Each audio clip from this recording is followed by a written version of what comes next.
Ketika Anda menceritakannya kepada orang lain, tidak sedikit orang salah faham hingga kemudian mengeluh-elukan Anda. Orang-orang khusus, orang-orang spesial bertemu dengan Nabi Muhammad SAW di mimpinya.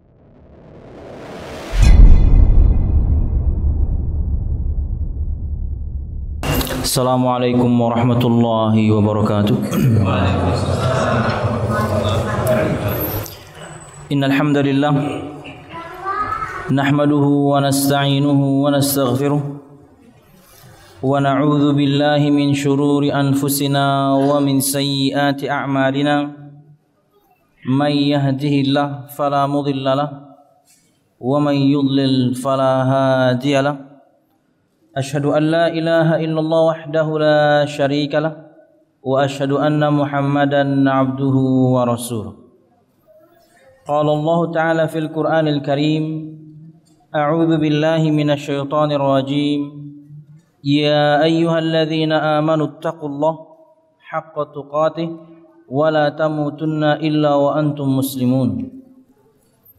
يا أيها الناس اتقوا ربكم الذي خلقكم من نفس واحدة وخلق منها زوجها وبث منهما رجالا كثيرا ونساء واتقوا الله الذي تساءلون به والأرحام إن الله كان عليكم رقيبا يا أيها الذين آمنوا اتقوا الله وقولوا قولا سديدا يصلح لكم أعمالكم ويغفر لكم ذنوبكم ومن يطع الله ورسوله فقد فاز فوزا عظيما فإن أصدق الحديث كتاب الله وخير الهدي هدي محمد صلى الله عليه وسلم وشر الأمور محدثاتها فإن كل محدثة بدعة وكل بدعة ضلالة وكل ضلالة في النار أما بعد.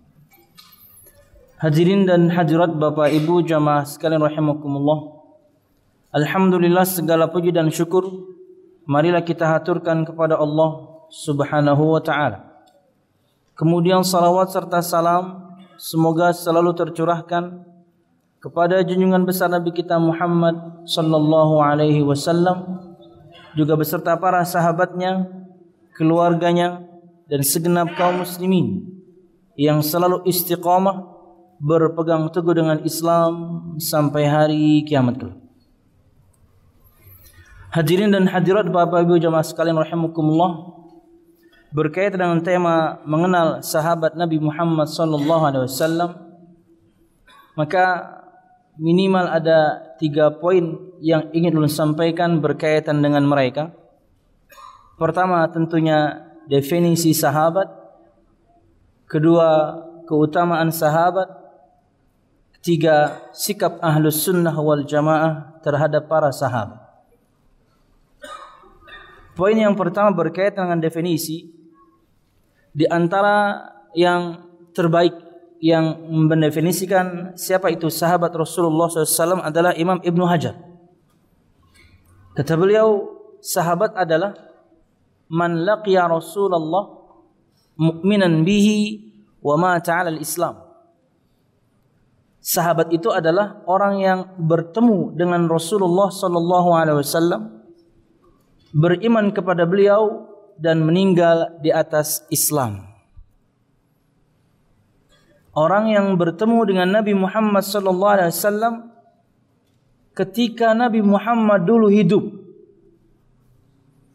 Karena sangat mungkin di zaman kita sekarang ini orang bertemu dengan Nabi Muhammad dalam mimpinya. Orang-orang saleh, para aulia, sangat mungkin mereka bertemu dengan Nabi Muhammad SAW dalam mimpinya. Tapi rata-rata mereka tahu adabnya. Apa itu adabnya? Enggak cerita. Karena bermimpi bertemu dengan Nabi Muhammad SAW itu karamah. Itu kemuliaan untuk Anda. Dan di antara adabnya adalah Anda menyimpannya untuk diri Anda sendiri. Ketika Anda menceritakannya kepada orang lain, tidak sedikit orang salah faham hingga kemudian mengeluh-elukan Anda. Orang-orang khusus, orang-orang spesial bertemu dengan Nabi Muhammad sallallahu alaihi wasallam di mimpinya, dan itu berarti betul-betul Rasulullah. Kata beliau sallallahu alaihi wasallam dalam Sahih Muslim, "Man ra'ani fil manam faqad ra'ani fa inna syaitana la yatamatsalu bi." Barang siapa yang melihatku di mimpinya, maka dia betul-betul telah melihatku, karena syaitan tidak bisa menyerupai aku. Di antara keutamaan yang Allah berikan kepada syaitan adalah al-qudrah ala tasyakkul. Mereka punya kemampuan untuk berubah wujud. Bentuk asli mereka tidak terlihat, sebagaimana firman Allah Subhanahu wa taala, "Innahu yarakum huwa wa qabiluhu min haitsu la tarawnahum." Sesungguhnya dia, jin dan kelompoknya, melihat kalian di sisi lain, kalian tidak bisa melihat mereka. Itu bentuk aslinya mereka diciptakan. Dan mereka bentuk aslinya diciptakan kecil karena bisa mengalir di aliran darah manusia. Inna syaitana yajri minal insan majrad dam. Kata Nabi Muhammad SAW, sesungguhnya syaitan, jin maksudnya, bisa mengalir di aliran darah seorang manusia. Bentuk penciptaan aslinya berarti kecil karena aliran darah kecil. Tapi ingat, mereka punya kemampuan untuk berubah wujud, dan dalilnya cukup banyak. Bahkan di antaranya adalah dalil bagaimana Abu Hurairah radhiyallahu anhu bertemu dengan salah seorang di antara mereka yang menyamar menjadi manusia dan kemudian menjadi pencuri. Di hari pertama ditangkap oleh Abu Hurairah, kemudian dia lepaskan.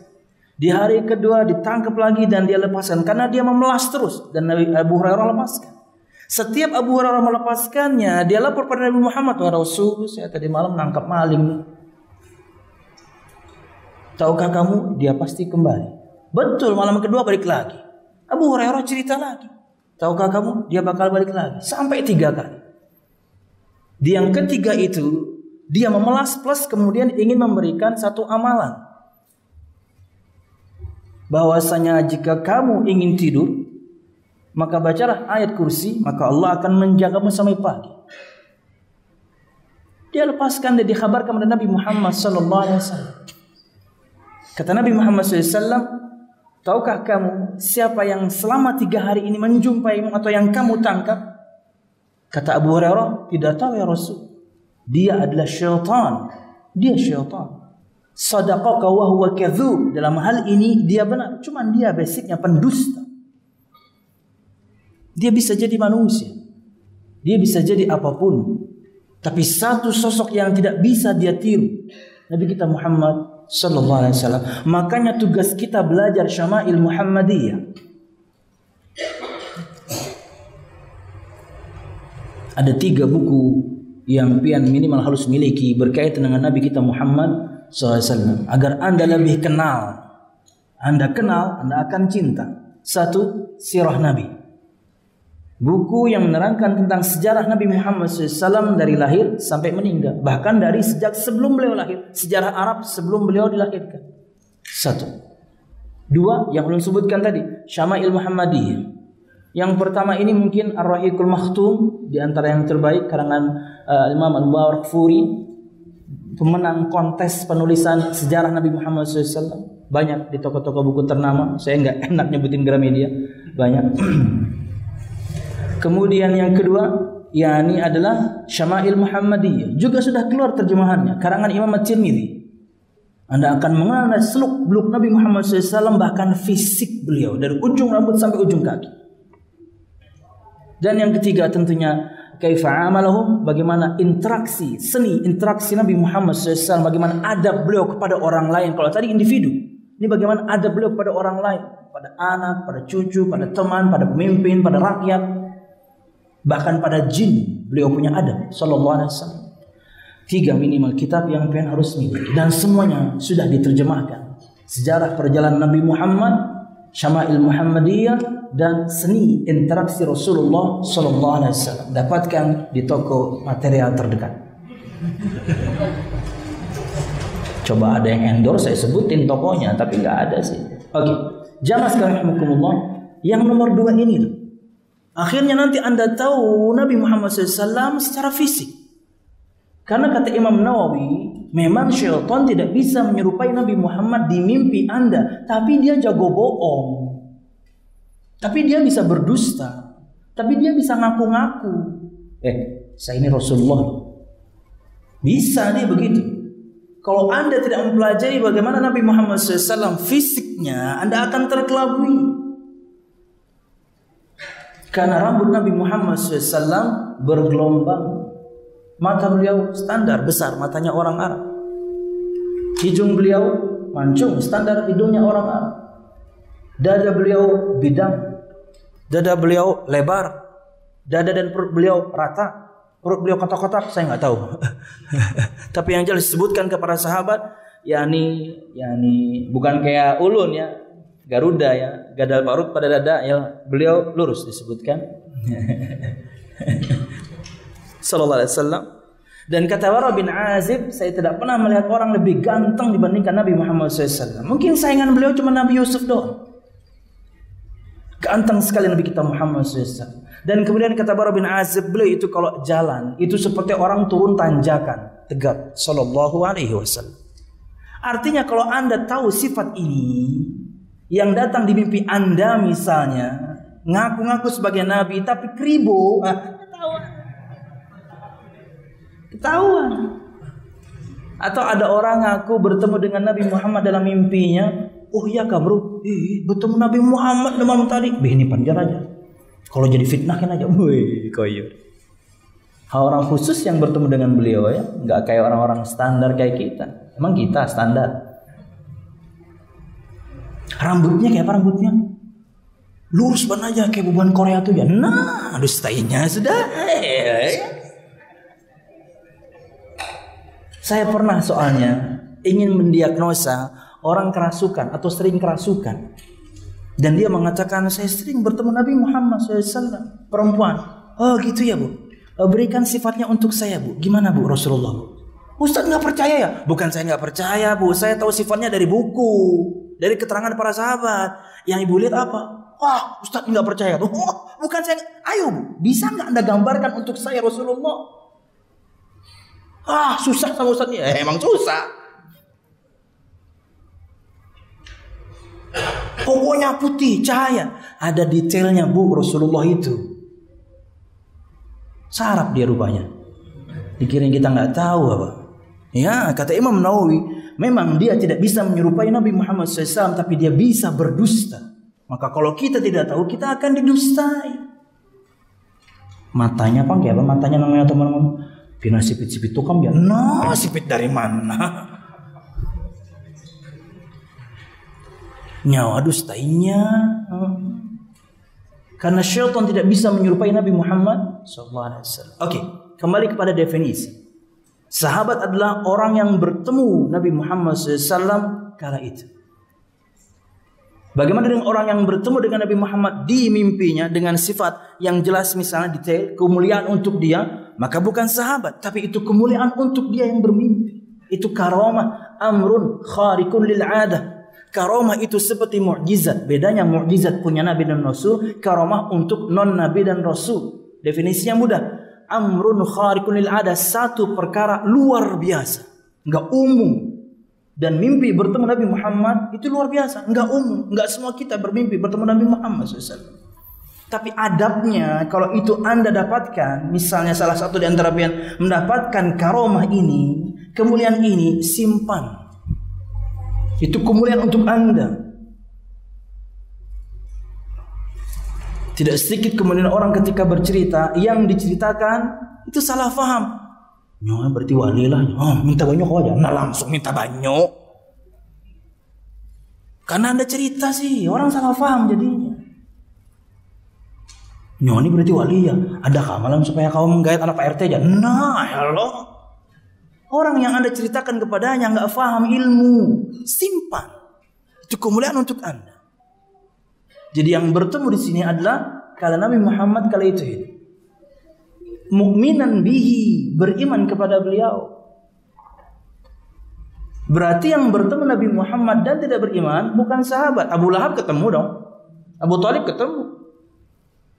Banyak orang-orang kafir Quraisy bertemu Nabi Muhammad SAW. Tapi apakah mereka beriman? Tidak. Berarti bukan sahabat. Bertemu dengan Nabi Muhammad SAW, beriman kepada beliau dan meninggal di atas Islam.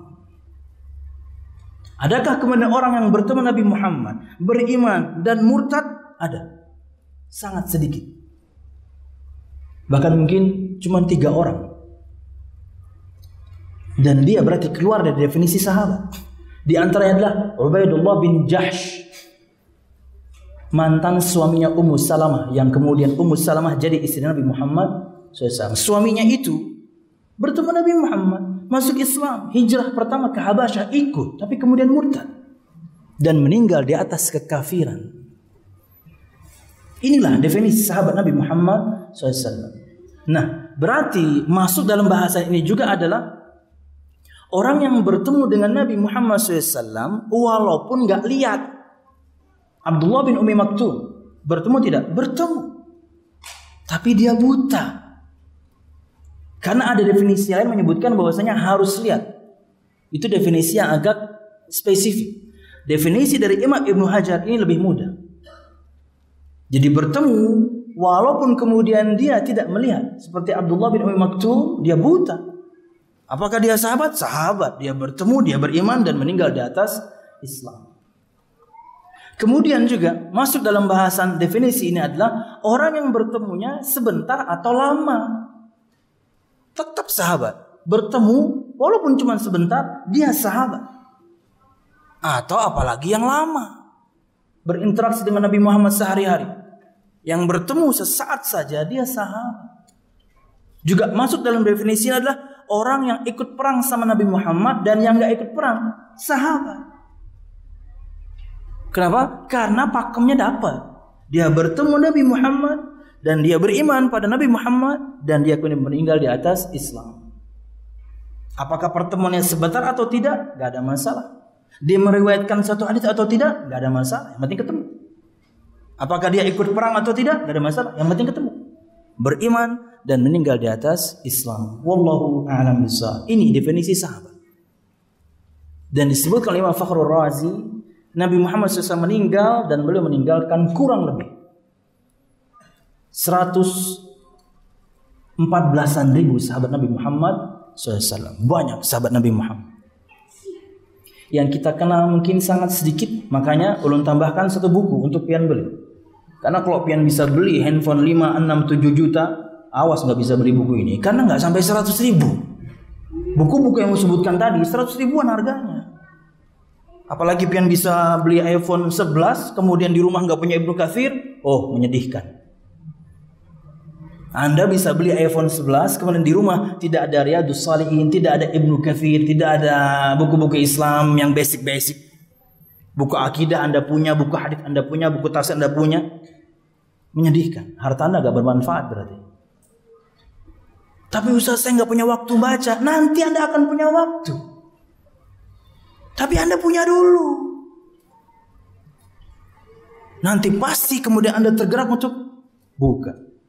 Nggak semuanya. Terkadang ayat tertentu Anda perlu penafsiran Ibnu Katsir, buka. Ketemu. Kurang jelas, tanya Ustaz. Subhanallah, Anda harus punya minimal ini buku-buku basic dalam Islam di rumah. Betul, semuanya sudah jadi PDF misalnya. Tapi Anda harus punya yang solidnya. Ulun buku bahasa Arab aslinya tentu punya. Terjemahannya ulun juga beli. Untuk istri biar dia bisa baca. Karena dia ngeluh. Ulun punya sampai 3 lemari, alhamdulillah. Karena ketika di Madinah kita dapat gaji, setiap tahun ada pameran, beli buku. Sampai 3 lemari. Istri ngeluh, Kak, ulun gak bisa baca. Nah, selama di antara buku-buku tersebut mengeluarkan terjemahan, saya beli. Supaya dia bisa baca. Apalagi misalnya anak Anda suka baca. Wah. Anda bisa kemudian berikan pada dia yang ringan-ringan. Daripada dia baca novel, kasihkan Qasas Anbiya. Cerita-cerita para nabi, 3 jilid. Oh, mantap. Bermanfaat untuk dia kesenangannya. Tapi ingat, Anda harus siap. Karena di momen tertentu dia akan bertanya, bah, ini maksudnya, mampus loh. Makanya kita harus baca juga. Dan tips baca buku, lu kasih tahu pian, tips baca buku, baca daftar isinya. Sebelumnya tentunya baca siapa pengarang buku tersebut. Anda akan menghormati seorang ulama ketika Anda tahu yakni siapa pengarang kitab tertentu. Anda punya tafsir Ibnu Katsir, pasti ada sejarah sedikit tentang Ibnu Katsir. Nama aslinya, bapaknya, di mana belajar, siapa gurunya, siapa muridnya, apa aja karangannya, mesti ada itu. Kenali dulu pengarangnya. Siap, baca daftar isi. Pasti ada nanti di antara daftar isi itu satu tema, satu judul yang menarik hati Anda untuk Anda baca. Ya, nggak mesti dari alif sampai ya, dari A sampai Z, enggak. Kadang-kadang di bab tertentu Anda baca nanti ini sudah diterangkan di bab sebelumnya. Kebaca akhirnya bab sebelumnya. Itu tips baca buku. Anda harus punya buku. Karena kalau Anda tidak sempat membacanya, istri Anda membaca, anak Anda membaca, bermanfaat untuk orang banyak ya. Wallahu a'lam bishawab. Lanjut. Ini definisi sahabat. Berikut keutamaan sahabat. Ada dua yakni nukilan akan ulun sebutkan. Pertama dari Imam Abdullah bin Mas'ud, sahabat yang mulia. Tapi sebelum itu, ulun ingin sebutkan yakni dari Syekh Faisal bin Qazzar Al-Jasim hafizahullah taala dalam kitab beliau Tajridut Tauhid min Darni Syirki wa Syubhait Kandi. Kita harus kenal sahabat kalau kita ingin memuliakannya. Kata beliau hafizahullah taala, as-sahabah radhiyallahu anhum ajma'in a'zamul mu'minina iman. Para sahabat adalah orang-orang yang beriman yang paling agung, yang paling tebal imannya. Bahkan salah satu di antara mereka saja, yaitu Abu Bakar As-Siddiq radhiyallahu anhu, kata Nabi Muhammad, lawuzina iman Abu Bakar bi imanin nas. Jika ditimbang imannya Abu Bakar dan imannya semua umat manusia, lebih berat iman dia dibandingkan yang lain. Ini dahsyat sekali sahabat yang satu ini, jemaah. Satu-satunya sahabat yang menerima dakwah Nabi Muhammad SAW pertama kali ketika semua orang menolak beliau. Sahabat yang di hadapan semua sahabat yang lain kala itu Nabi Muhammad SAW perlihatkan cintanya. Ketika semua packing siap-siap untuk hijrah, kamu pergi, kamu kemudian berikutnya kamu nyusul. Di hadapan semua kaum muslimin Nabi Muhammad tunjuk Abu Bakar. Abu Bakar As-Siddiq, kamu berangkat bareng saya. Kamu berangkat bareng saya. Kemuliaan yang luar biasa, dan Nabi Muhammad perlihatkan cintanya di hadapan semua khalayak supaya orang tahu saya sangat cinta dengan satu orang ini. Bahkan kata Muhammad, yakni law kuntu muttakhidan khalilan lattakhadtu Abu Bakar walakin akhi was sahibi. Jika aku ini boleh menjadikan seorang orang yang paling aku cintai, sungguh Abu Bakarlah orang yang paling aku cintai. Tapi dia adalah sahabatku, dia adalah yakni saudaraku. Cintaku habis untuk Allah Subhanahu wa taala. Sallallahu alaihi wasallam. Abu Bakar As-Siddiq. Dan mereka semua jamaah sekalian rahimakumullah, bukan berarti tidak punya aib. Kan kita baca cerita bagaimana ada yang dirajam, sahabat bukan sahabat itu. Ada kemudian yang dicambuk. Ada kemudian yang Nabi Muhammad hukum ini dan itu, sahabat semua. Mereka manusia, mereka punya kesalahan. Tapi kesalahannya sangat sedikit. Mereka secara kolektif maksum kata para ulama. Tapi secara individu mereka manusia. Mereka bisa berbuat salah. Jika berkaitan dengan hal-hal yang lumrah yang dilakukan manusia, Nabi Muhammad pun bersalah sallallahu alaihi wasallam. Beliau pernah salat asar 5 rakaat. Manusiawi lupa. Ketika salat selesai, seorang sahabat bertanya, "Azida fis salat?" Wahai Rasul, apakah jumlah rakaat memang sudah ditambah? Kata Rasulullah, "Enggak." Wahai para sahabatku, betulkah tadi aku salat 5 rakaat? Ya Rasul, engkau menjalankannya 5. Para sahabat enggak ada yang berani negur kecuali satu orang. Mereka takutnya memang rakaat sudah berubah karena wahyu masih turun sana sini. Takutnya berubah, asal 5 rakaat sekarang. Betul wahai Rasul, engkau menjalankannya 5. Kata Nabi Muhammad SAW, "Innama ana bashar. Ansa kama tansaun fa idza nasitu fadzakkiruni." Aku hanyalah manusia. Ingat dalam bahasa Arab kata-kata innama itu akan mengunci kata yang datang setelahnya. Innama itu yufidul hasr. Yang belajar bahasa Arab faham ini. Kata-kata innama yang artinya sesungguhnya hanyalah itu akan mengunci kata yang datang setelahnya. Tidak ada makna yang lain, maksudnya kunciannya itu. Innamal a'malu binniyat. Enggak ada makna yang lain. Amal harus pakai niat. Kata Nabi Muhammad SAW, innama ana bashar, sesungguhnya aku hanyalah manusia. Aku bukan jin, aku bukan syaitan, aku bukan Tuhan. Aku manusia seperti kalian. Ansa kama tansaun, aku bisa lupa sebagaimana kalian juga bisa lupa. Fa idza nasitu fadzakiruni, kalau aku lupa ingatkan dong. Sallallahu alaihi wasallam. Tapi apakah kesalahan manusiawi seperti ini menghilangkan kemaksuman beliau? Tidak. Maksum, terjaganya Nabi Muhammad SAW 3 makna. 1, ketika menerima wahyu pasti hafal, ketika menyampaikan wahyu pasti disampaikan semua. Enggak ada ayat yang Nabi Muhammad simpan. Enggak ada. Ketika haji wada Nabi Muhammad mengatakan, ala hal balagh, hai kaum muslimin, bukankah aku sudah menyampaikan semuanya? Semua jawab, bala ya Rasul, engkau sudah terangkan semuanya. Tata cara pakai sendal aja engkau terangkan. Tata cara minum aja engkau terangkan. Minum dengan tangan kanan, minum dibagi 3, minum jangan nafas, sebelumnya bismillah, minum jangan berdiri, minum aja. Ini lu praktekkan doang nih, bukan berarti saya haus, saya praktekkan aja nih. Padahal emang haus ya. Minumnya seorang muslim dan yang lain beda. Dia ngikuti adab yang diajarkan Nabi Muhammad SAW.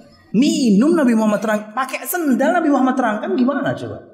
Orang Yahudi kan sampai iri mereka karena detailnya Islam mengajarkan sampai tata cara yang remeh-temeh. Apalagi perkara ibadah nggak mungkin terlewatkan oleh Nabi Muhammad, apalagi perkara akidah yang remeh Nabi Muhammad ajarkan.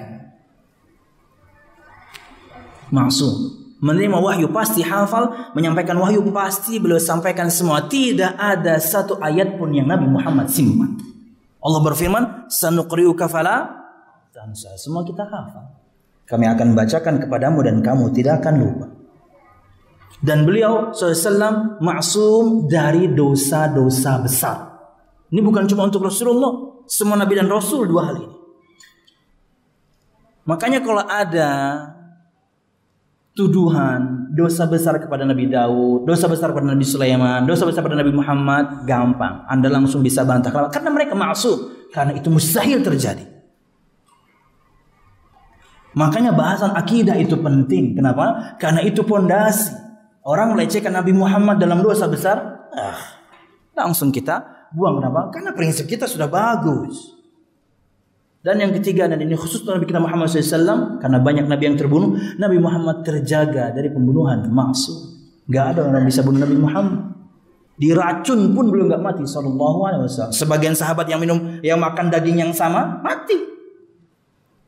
Nabi Muhammad dihadiahkan daging kambing, tapi sudah diracun.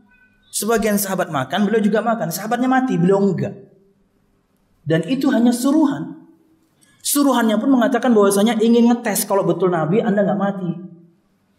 Kalau Anda bukan Nabi, Anda mati. Sekarang gimana? Ya berarti Anda Nabi. Kurang ajar emang ya orang Yahudi. Ya. Ngetesnya pakai racun.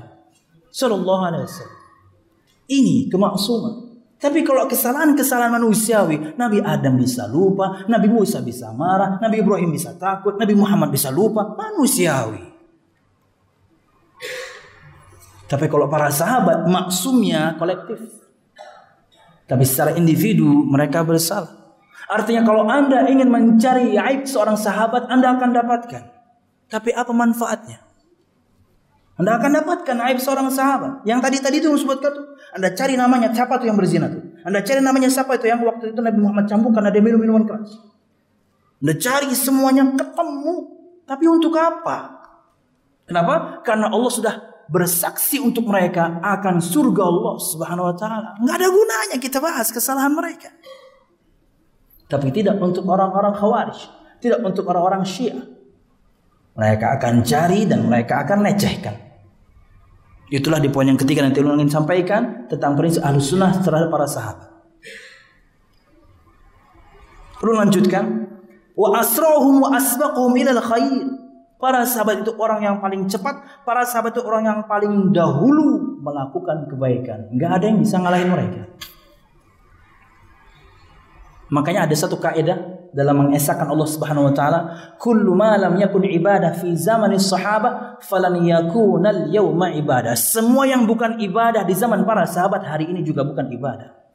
Simple.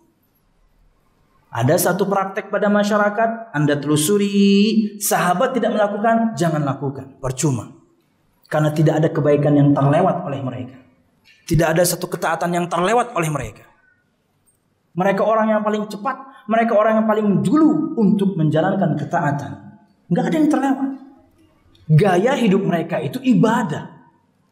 Pian perhatikan di banyak sabda Nabi Muhammad hasil pertanyaan para sahabat kan. Wahai Rasul, amal apa yang paling afdal? Wahai Rasul, amal apa yang paling afdal? Kan begitu terus. Karena itulah gaya hidup mereka, ibadah.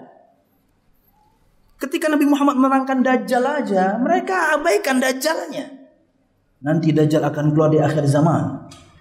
Selama 40 hari. Satu harinya bagikan 1 tahun. Satu harinya bagikan 1 bulan. Satu harinya bagikan 1 pekan. Satu harinya bagikan hari-hari biasa kalian.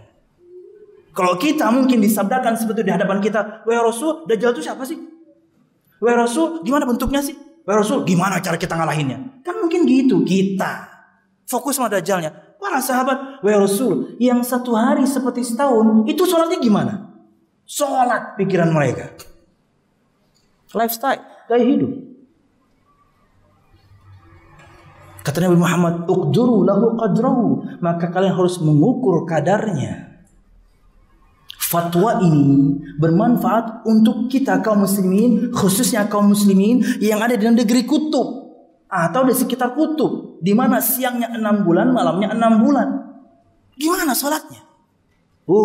Jawaban Nabi Muhammad 1400 tahun yang lalu sudah ada. Uqduru lahu qadrahu. Kalian harus mengukur kadarnya. Di awal tahun 90-an, orang-orang kaum muslimin dari Skandinavia bertanya pada Syekh bin Baz, "Syekh, kami ini dekat kutub. Siang kami 6 bulan, malam kami 6 bulan. Gimana salat kami? Gimana puasa kami?" Bayangkan kalau pas kebetulan yang siang puasa 6 bulan. Mati. Nang setengah hari juga mbah pian 5 menit terakhir tuh. Wah, di sini mau setengah hari ya tuh. 6 bulan is dead kita semuanya. Jawaban Syekh bin Baz adalah jawaban Nabi Muhammad SAW. Ukur kadarnya. Kata beliau, kalian harus mencari negeri yang terdekat dengan negeri kalian, dan di negeri itu berputar matahari dan bulan 24 jam sehari semalam. Ikuti penwaktuan negeri itu. Mereka subuh kalian subuh, mereka sahur kalian sahur, mereka zuhur kalian zuhur, mereka asar kalian asar, mereka maghrib kalian maghrib, mereka berbuka kalian berbuka, mereka isya kalian isya, walaupun kalian siang dan terang benderang. 1400 tahun yang lalu, berdasarkan perkataan sahabat, dan keluarlah fatwa sallallahu alaihi wasallam. Makanya kata Syekh Al-Utsaimin, sekian persen dari agama ini itu berdasarkan pertanyaan sahabat. Tentu Allah yang menggerakkan mereka untuk bertanya hingga Nabi Muhammad berfatwa. Jadi kalau di zaman sahabat satu perbuatan itu bukan ibadah, jangan Anda lakukan sekarang. Anda tidak lebih baik daripada sahabat. Jauh. Jamaah, seorang sahabat bernama Uqbah ibn al-Harith. Dia ada di Mekah. Dihampiri oleh seorang nenek-nenek, dan dia mengatakan, disebutkan Sahih Bukhari ceritain, wahai Uqbah, kamu dan binimu ini saya yang nyusuin. Berarti kan saudara sesusuan. Tapi kala itu dia tidak tahu apa hukumnya. Apa hukumnya seorang laki-laki tiba-tiba tahu bahwasanya istrinya selama ini adalah saudara sesusuan. Kata Nabi Muhammad SAW, yuhramu minar radha ma fataqal am'a wa kana qabla al-fitam. Beliau tidak tahu hadis itu. Diharamkan dari persusuan, syaratnya adalah 1, mengenyangkan, 2, terjadinya sebelum disapih. Ulun punya anak laki-laki semua misalnya. Kemudian yakni kru saya belum nikah sih antum cari sana susahnya nyontoin jadinya. Agus, anak antum misalnya perempuan semua. Tapi begitu anak terakhir antum lahir, ASI istri antum belum keluar, tapi ASI istri anda masih banyak, melimpah. Bahkan sampai harus dimasukin botol-botol, taruhin di freezer karena melimpah. Kayaknya banyak banget ya. Anda jangan bayangkan, nggak usah. Akhirnya antum susukan ke istri anda. Maka kalau pertama anak antum sampai kenyang, di antara tanda anak kecil itu kenyang dia melepaskan puting susu itu, dia berarti kenyang. Syukur-syukur kalau dia meriga, itu kenyang. Nggak ada sih bayi gitu, ada. Menyeramkan kalau bayi sampai meriga ya. Habis dodot gitu ya. Takipik tuh pang bini piano. Mak setan. Sorry. Biar pian nggak ngantuk malam soalnya. Ulun jarang-jarang kesini ya. Kita kajian sampai jam 12 ya. Seperti biasa sampai jam 9.30 setelah 3 jam. Dan yang kedua, terjadinya sebelum disapi, sebelum dia 2 tahun. Akhirnya anak laki-laki saya, maka mereka menjadi mahram untuk anak perempuan antum yang nyusu itu. Suatu saat misalnya antum nggak bisa menemani anak antum untuk safar, anak-anak yang laki-laki mahram dia boleh menemani. Saudara sesusuan. Persyaratannya apa? Mengenyangkan fatakal am'a dan terjadinya sebelum 2 tahun. Dan ini juga sebagai jawaban untuk bapak-bapak yang sengaja atau tidak sengaja teminum. Nang tertawa paham banget. Kalau sengaja teteh minum ya, sengaja kan kada apa-apa. Hambar-hambar kayak itu rasanya. Apakah Anda jadi saudara sesusuan? Enggak. Kenapa? Anda tidak mengenyangkan kan? Mengenyangkan tidak? Enggak mengenyangkan. Kedua, boro-boro sebelum 2 tahun pian berjenggot besengot. Karena ada seorang ustazah live TV nasional. Ketika ada yang bertanya demikian, oh haram, nggak boleh, nanti suaminya tuh jadi saudara. Gimana? Hadis Nabi Muhammad jadi patokan dong. Bahaya kalau Anda berbicara tanpa ilmu. Wallahu a'lam bishawab. Kembali kepada cerita. Anda tahu, dia di Mekah. Saya ingin buktikan bagaimana para sahabat itu semangatnya nuntut ilmu. Dia di Mekah ke Madinah itu 10 hari. Kalau cepat bisa sepekan disebutkan. Mungkin cepat itu artinya dikebut tanpa stop. Nggak ada stop Alfamart, nggak ada stop ke tempat kandangan, nggak langsung. Wah, misal. Demi satu fatwa, menunggang kuda 1 pekan demi 1 fatwa. Kemudian kita bisa bayangkan bagaimana kita bisa mengalahkan mereka? Enggak. Jamaah sekalian rahimakumullah, mereka generasi terbaik. Begitu sampai Madinah, dia ceritakan kepada Nabi Muhammad SAW dan jawab Nabi Muhammad, kaifa waqad qil. Mau bagaimana lagi jika sudah dikatakan demikian, kamu harus pisah sama istri. Dipisahkan, difasakh, dibatalkan pernikahannya.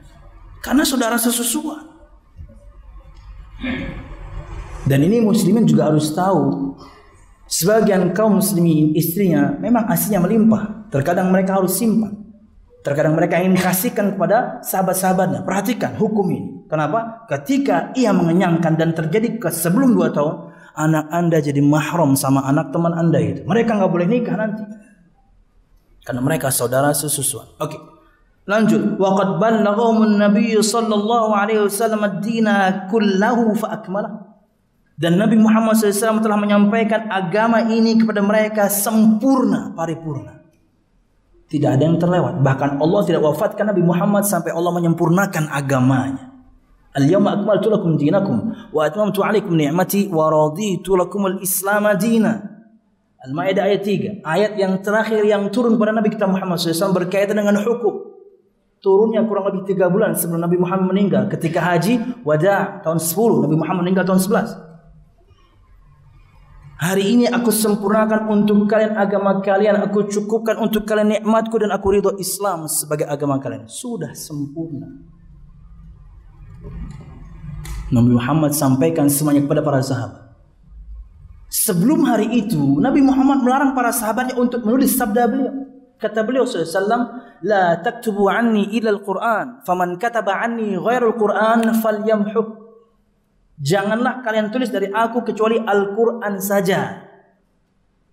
Maka barang siapa di antara kalian menulis dariku selain Al-Quran, sabdaku kalian catat, hapus. Kata para ulama, kala itu wahyu masih turun sana sini. Nabi Muhammad tidak ingin bercampurnya firman Allah dengan sabda beliau. Tapi begitu haji wada, seorang sahabat mengatakan kepada beliau, "Wahai Rasulullah, bolehkah saya mencatat isi khutbahmu?" Kata Nabi Muhammad, "Silahkan." Sejak itulah dituliskan sabda-sabda Nabi Muhammad SAW. Mereka saling menuntut ilmu satu sama lain di kalangan para sahabat.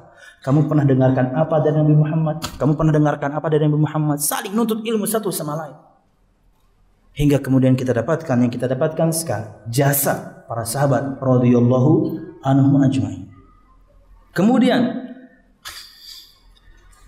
kalau pindah terkait kabel. Oke. Falam yafuthum syai'un mimma yuhibbuhu Allah wa yardah. Tidak ada sesuatu apapun yang terlewatkan oleh mereka dari perkara-perkara yang Allah cintai dan Allah ridhai.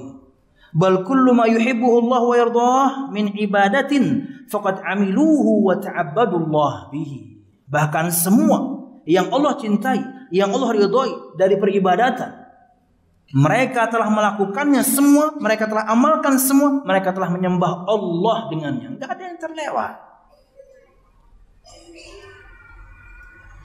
Walan ya'ti ahadun mimman ba'dahum fayasbiquhum, dan tidak pernah akan ada satu zaman datang setelah mereka dan bisa mengalahkan mereka. Bal humus sabiqun al-awwalun ila kulli khair al-musari'un ila kulli ta'ah. Bahkan sebaliknya, mereka orang yang paling dulu untuk melakukan kebaikan, mereka orang yang paling cepat untuk melakukan ketaatan. Inilah para sahabat radhiyallahu anhu ajma'in. Kata Syekh, wal khairiyatu fi man ba'dahum wal huda mu'allaqun bittiba'ihim, dan kebaikan dan petunjuk orang-orang yang datang setelah zaman mereka itu bergantung kepada para sahabat. Anda ingin jadi generasi yang baik, itu pakemnya, itu tolok ukurnya harus mengikuti para sahabat.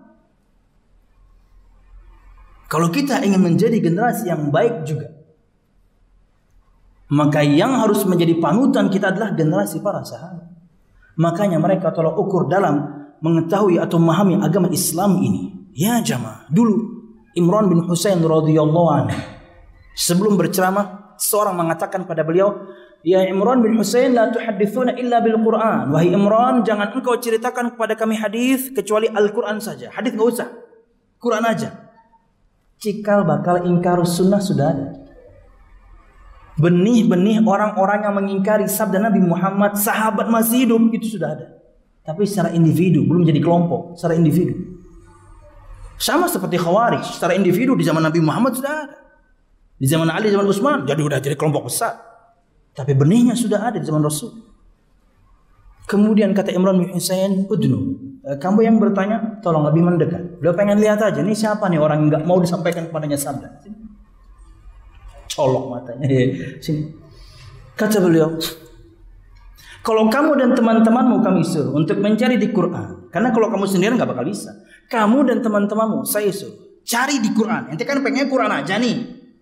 Jika kamu dan teman-temanmu kami suruh untuk mencari dalam Al-Quran, apakah kamu akan temukan penyebutan jumlah rakaat? Zuhur 4, Asar 4, Maghrib 3, dan di 2 rakaat pertama Maghrib dibaca dengan nyaring. Silahkan. Diam dia. Karena di Quran nggak ada. Jumlah rakaat di Quran tidak ada, apalagi tata cara salat. Kurang ke Al-Quran? Tidak, Al-Quran diturunkan secara global. Dirikanlah salat, perintah, detailnya dari Nabi Muhammad. Ujian untuk kita mau ikut Nabi kita atau tidak. Ketika dia terdiam, ditimpali lagi oleh Imran bin Husain radhiyallahu anhu. Jika kamu dan teman-temanmu kami suruh untuk mencari Al-Quran, apakah kamu akan temukan penyebutan tawaf 7 kali putaran dan sa'i 7 kali bolak-balik? Diam dia. Karena nggak ada. Semuanya adanya di hadis. Jumlah 7 putaran tawaf, jumlah 7 putaran atau bolak-baliknya Safa Marwah adanya di hadis. Perintah tawaf di Quran ada, faliyat tawafu bil baitil atiq. Hendaknya mereka tawaf mengelilingi al baitul atiq, rumah yang tua, maksudnya Ka'bah. Perintah tawaf ada. Berapa jumlahnya? Nabi Muhammad yang terangkan. Makanya beliau kemudian berkata, "Ai kaum khudhu anna." Hai kaum semuanya yang hadir, kata beliau, "Khudhu anna." Ambillah dari kami, belajarlah dari kami para sahabat. Innakum wallahi in lam taf'alu la tadillunna. Demi Allah, jika kalian tidak melakukan, Belajar dari kami para sahabat, memahami firman Allah dan sabda Nabi Muhammad dengan cara kami memahami. Karena kami nutut langsung dari Nabi Muhammad SAW. Kalian pasti akan sesat. Makanya itu tolong ukur. Semua orang mengatakan kami ahlus sunnah.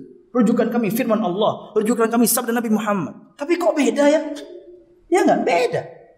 Semua yang mengatakan kita ahlus sunnah, kami ahlus sunnah. Pondasi kami firman Allah, sabda Nabi Muhammad. Tapi ada satu yang terlewatkan. Cara memahami firman-Mu, cara memahamimu akan firman Allah, cara memahamimu akan sabda Nabi Muhammad dengan pemahaman siapa? Itu tolak ukurnya.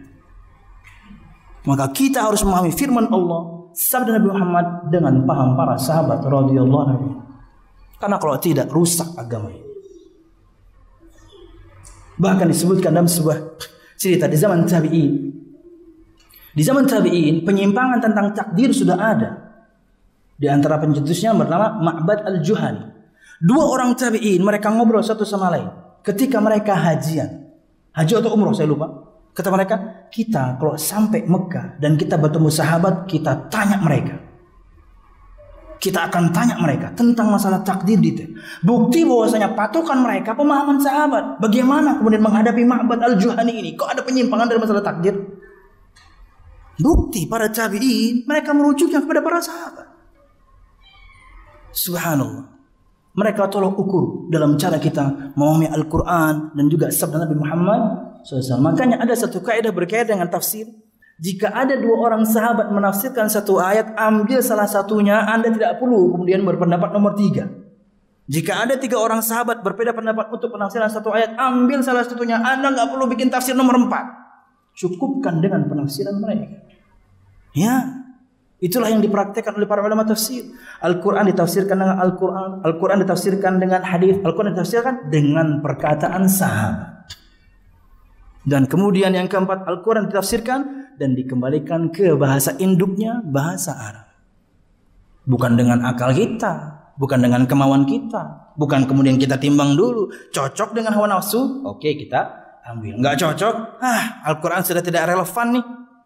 Al-Quran sudah enggak masuk akal nih. Akal ente yang enggak masuk. Al-Quran firman Allah, wahyu dari Allah.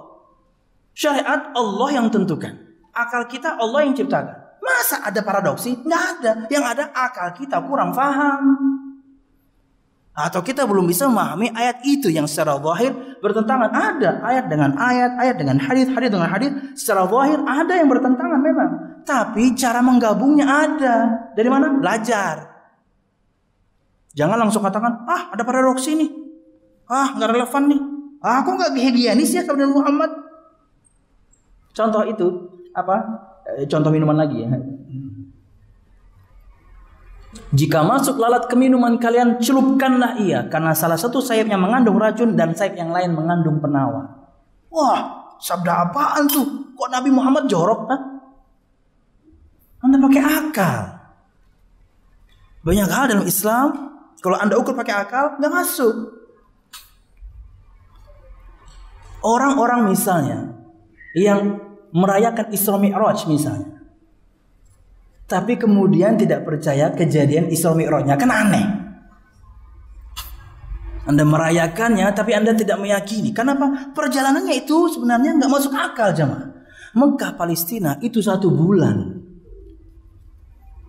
Oke, untuk Mekah Palestina sekarang mungkin bisa kita jawab pakai pesawat sampai ke langitnya.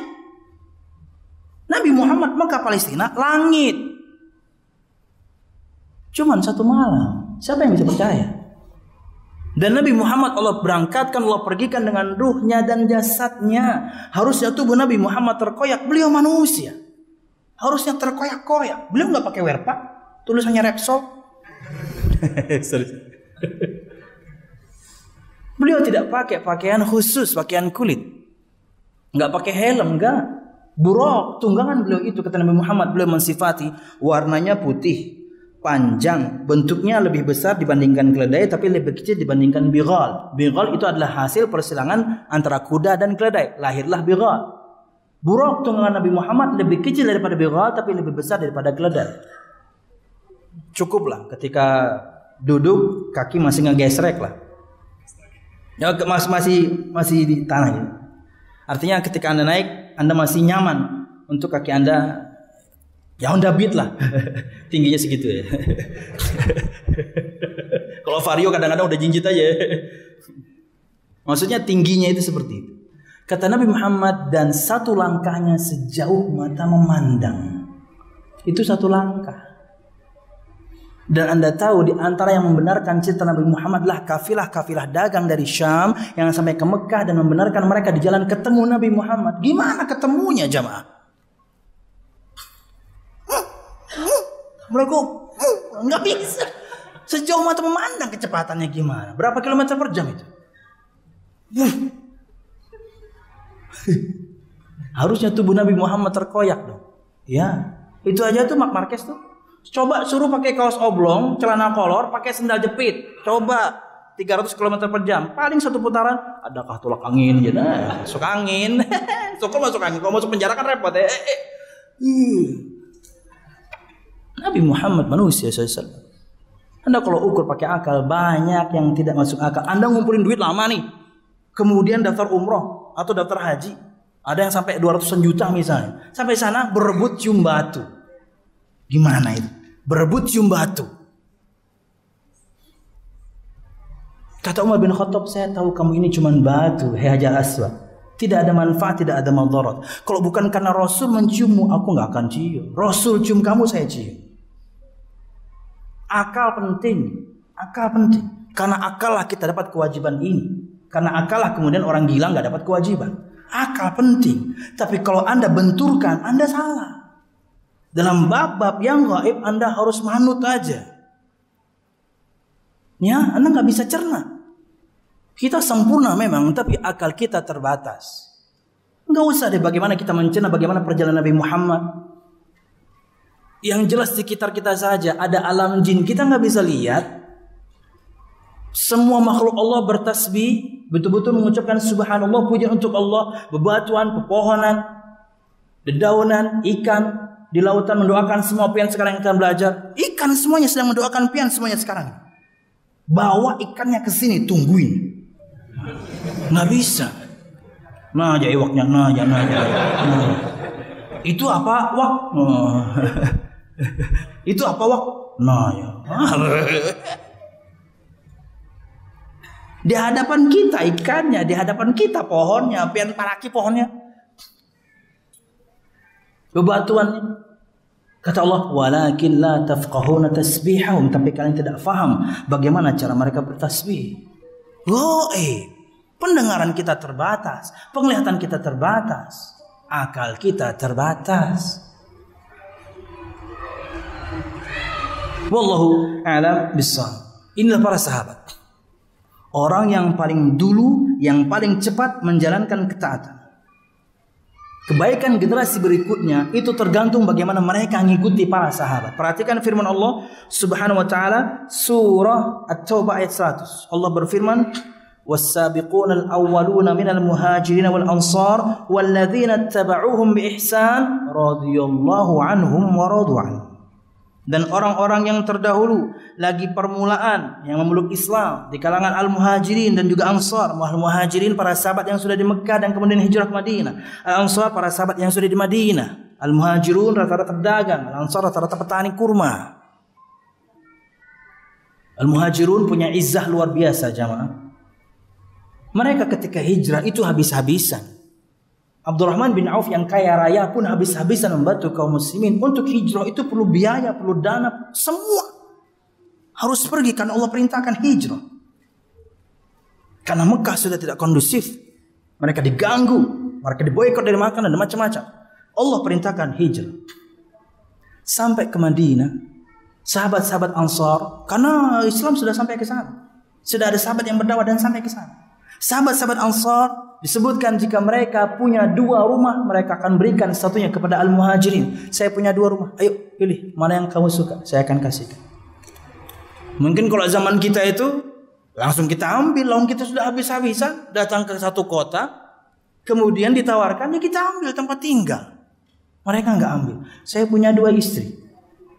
Jika kamu mau, saya akan ceraikan salah satunya, silahkan nanti kamu nikah. Silahkan pilih. Bayangin, bini ditawarkannya. Mun kita tuh lah kan hijrah bisa-bisaan, mungkin juga waktu pergi juga jomblo sampai sana. Wah, bini nih. Al-muhajirun, mereka punya izzah, mereka punya kewibawaan luar biasa. Enggak usah. Kata mereka, tunjukkan pada kami pasar, itu aja. Tunjukkan kami pasar. Karena kami pedagang. Dan dalam 2 pekan Abdurrahman bin Auf sudah bisa menikahi seorang Ansariyah. Makanya saudara Nabi Muhammad aulim walau bisyah, itu tentang Abdurrahman bin Auf. Adakanlah walimah walaupun cuma dengan seekor kambing. Itu untuk Abdurrahman bin Auf. Karena dia lapor, wahai Rasul, saya sudah dapat penghasilan nih. 2 pekan doang kerja, saya dapat penghasilan nih.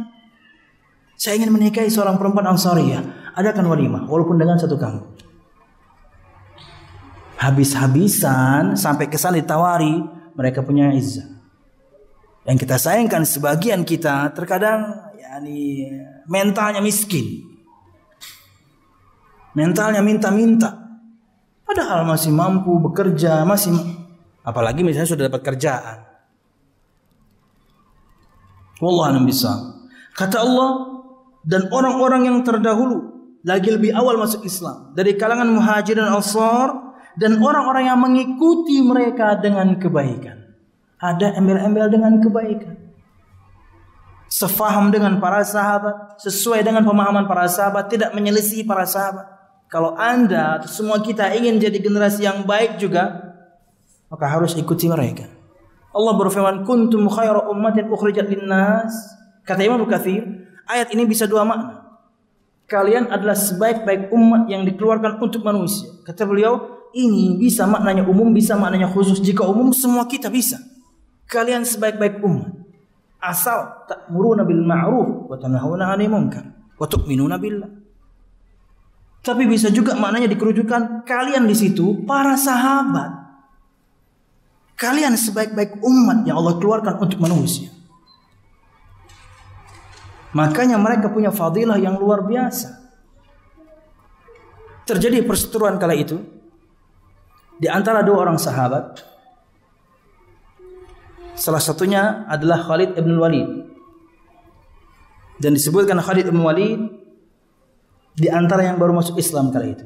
Dan dia mengatakan kata-kata yang tidak layak kepada sahabat yang satunya. Apa kata Nabi Muhammad SAW? La tasubbu ashabi.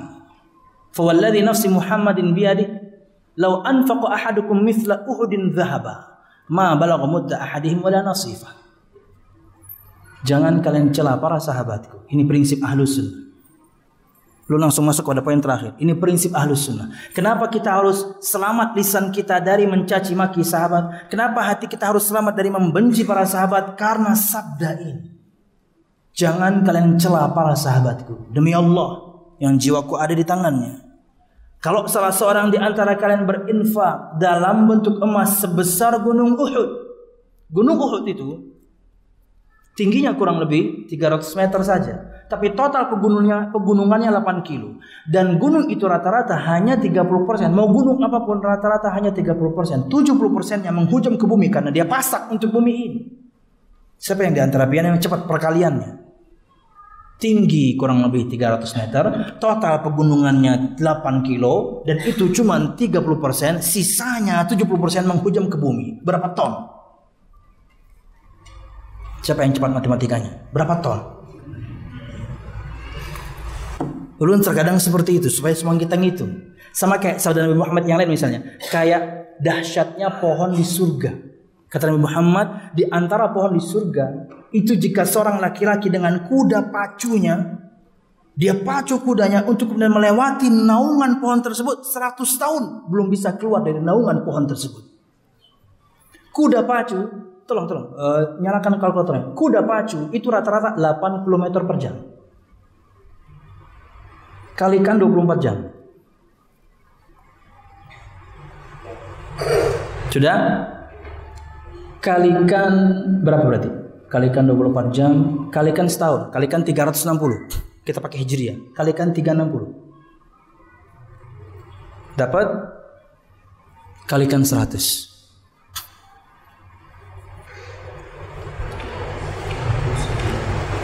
69 juta kan? 69 juta kilo. Itu belum keluar dari naungan pohon itu. Salah satu pohon di surga. 69 juta kilo. Padahal kalau Anda nih pakai NMAX mengitari bumi ini. Kan ada yang ke Mekah kemarin. Anda mengitari bumi ini pakai NMAX cuma 6 juta kilo. Bumi ini. Kalau Anda putarin 6 juta kilo. Ini 69 juta kilo. Belum keluar dari naungan pohon itu.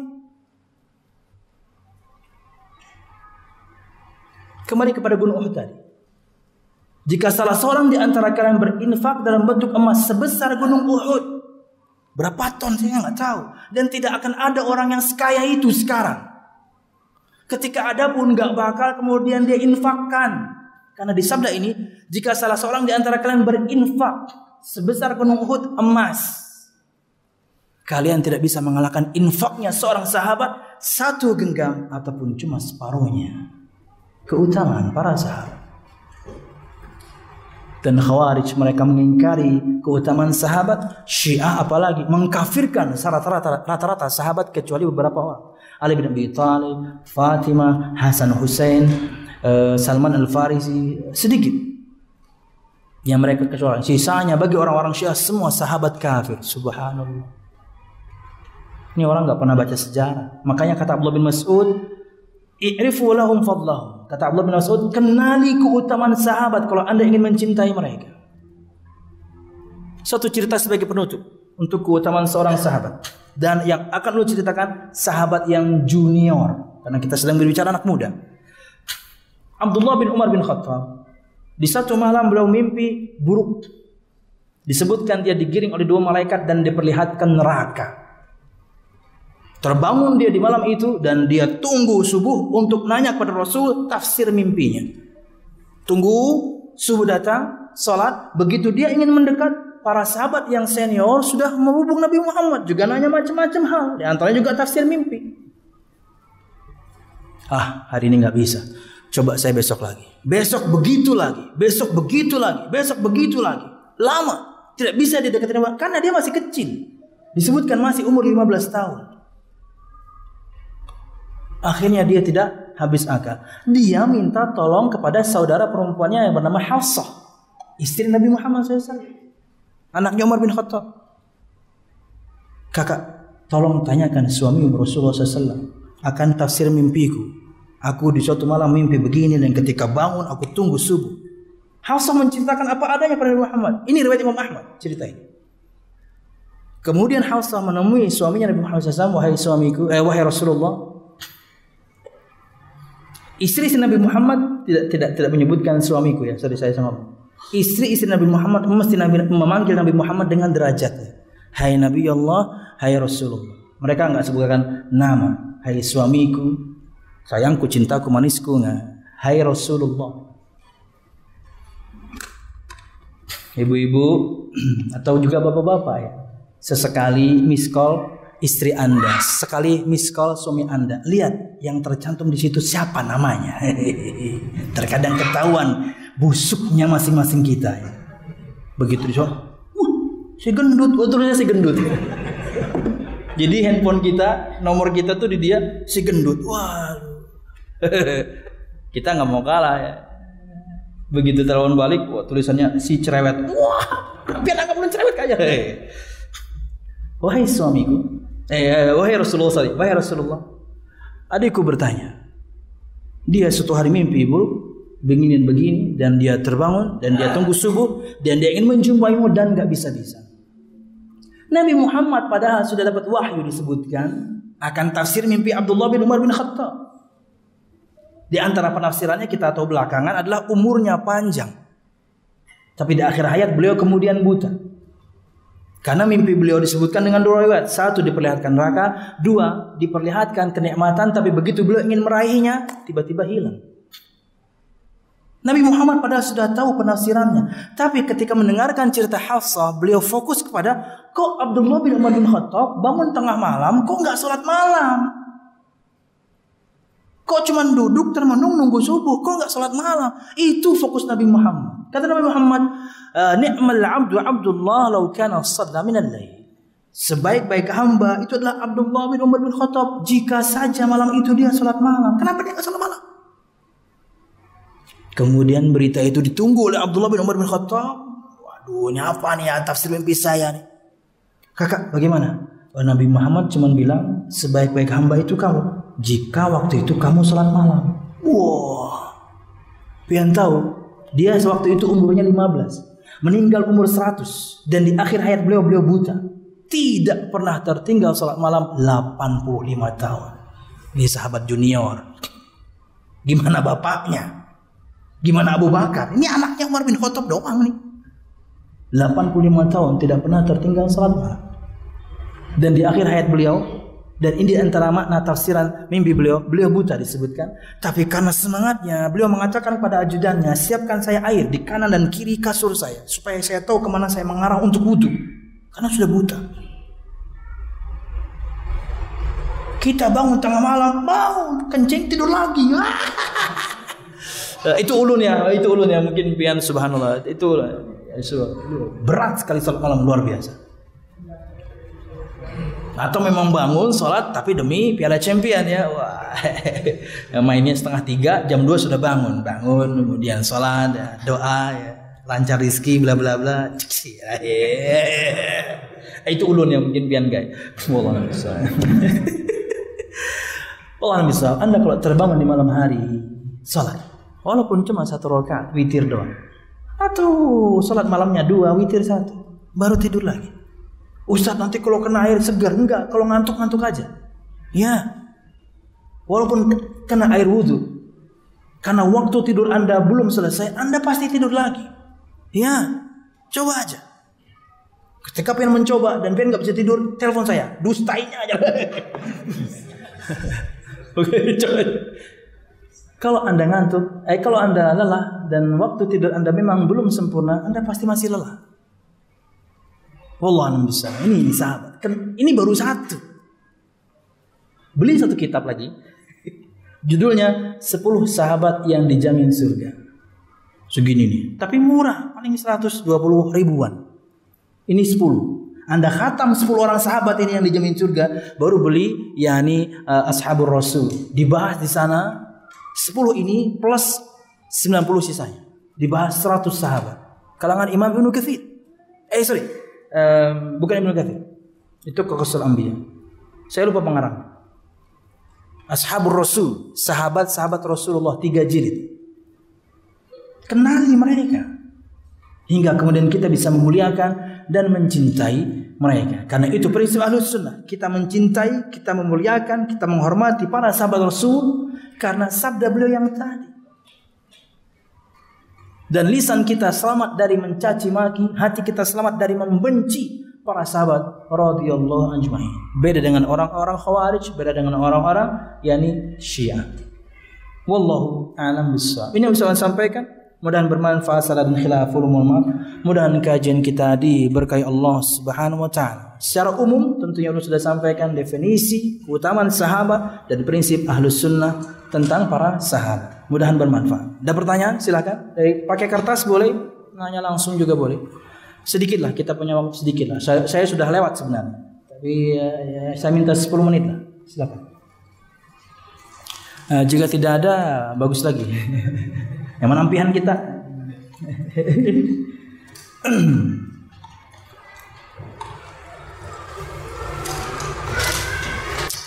Ada ibu-ibunya nggak? Ada ya? Ada ya? Suaranya jelas nggak di ibu-ibu? Jelas ya? Ibu-ibu ada pertanyaan tuh? Iya. Ini hanya pengingat. InsyaAllah pian sebenarnya sudah faham, tapi ini hanya pengingat saja. Fadzakir fa inna dzikra tanfa'ul mu'minin. Berikanlah peringatan karena peringatan itu bermanfaat untuk orang-orang yang beriman. Akhirnya kita tahu lagi. Oh iya, saya pernah tahu itu definisi sahabat. Saya pernah tahu itu prinsip Ahlus Sunnah. Saya pernah tahu keutamaan mereka. Sekarang teringatkan kembali. Itulah keutamaan menghadiri majelis ta'lim. Wallahu a'lam bishawab. Subhanakallahumma bihamdika asyhadu an la ilaha illa anta astaghfiruka wa atubu ilaik. Wassalamualaikum warahmatullahi wabarakatuh.